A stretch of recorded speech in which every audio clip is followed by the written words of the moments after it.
Hey, Daily Dosers, this is Pastor Larry here. And yesterday I talked about the importance of listening to the Lord, but making sure that we also line up what we think He said and is saying with wise counsel and Scripture as well. Because though what the Lord tells us is always straight on, it's always powerful, it's always clear. The problem is we've always got static on the line because of this thing called our sin nature. But one of the things we have to do if we're going to hear the voice of the Lord is not just line it up with Scripture, not just line it up with wise counsel, not just be open to say, what are those inner promptings of the Spirit? What might God be telling me? But we actually sometimes have to just stop and get out of the routine to be able to hear. Have you ever driven somewhere and had no idea how you got there? I don't even want you to know how often that happens to me. In fact, I've told some of you this before, I can be so oblivious when I'm driving. I don't have the tickets, I don't have the accidents, but what happens, I'm in a left-hand turn lane and my wife is going, why are you there? And I go, I don't know, the car in front of me is turning left. I guess I'm supposed to. I'm that much just kind of not there, and yet I'm aware of everything. I get to where I'm trying to go, and I think everything is okay. Well, we can kind of spiritually live that way as well, where we're just not aware of what's going on around us, people, problems, things to pray for, what God is trying to do for His kingdom among the situations we find ourselves in. And the only way we're ever going to do that is to stop and slow it down and take a few moments and say, Lord, is there something you have for me? And when it comes to being filled with the Spirit, when it comes to being in constant communication with the Father, would you agree with me? There's like nobody better than Jesus when it comes to that, right? I mean, He's God in the flesh.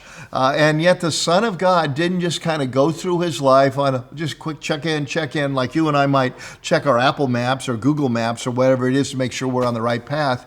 Here's what it says in Luke 5:16. But Jesus often withdrew to lonely places and prayed. It doesn't say, by the way, He did it every day, but it does say this: He often did it. And He would go away to where? A lonely place, a place away from the hustle and bustle. Whether that took Him a 5-minute walk or an hour walk, Scripture doesn't tell us, because the point is getting away.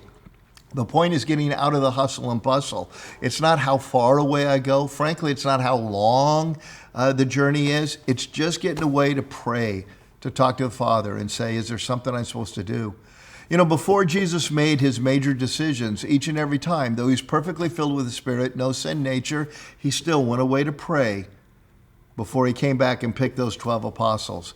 We would see it when we read through the Gospels, even some of His journeys. He'd be heading one direction, He'd go away to pray, and He'd come back and say, no, we're supposed to go over here and take a different route.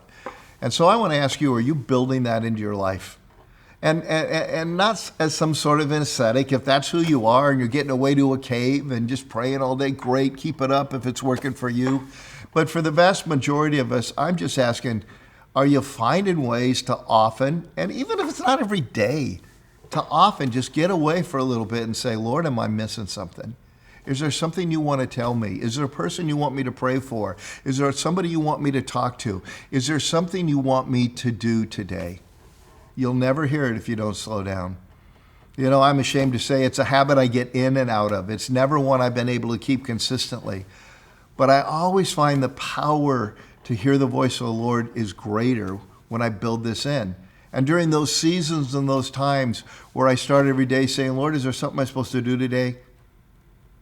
Lord, is there someone I'm supposed to talk to today? Lord, is there some priority for today? I'm surprised how often He answers. But I want to end with this. I'm also surprised how often this is what I hear. Absolute silence. See, the point is to get away and give Him the opportunity to speak. The point isn't that every single day He's going to give me a little paint-by-numbers daily calendar.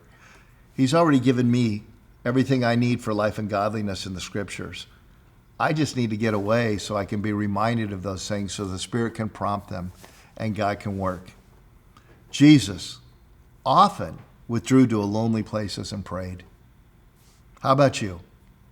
Are you often getting away and saying, Lord, I want to hear your voice?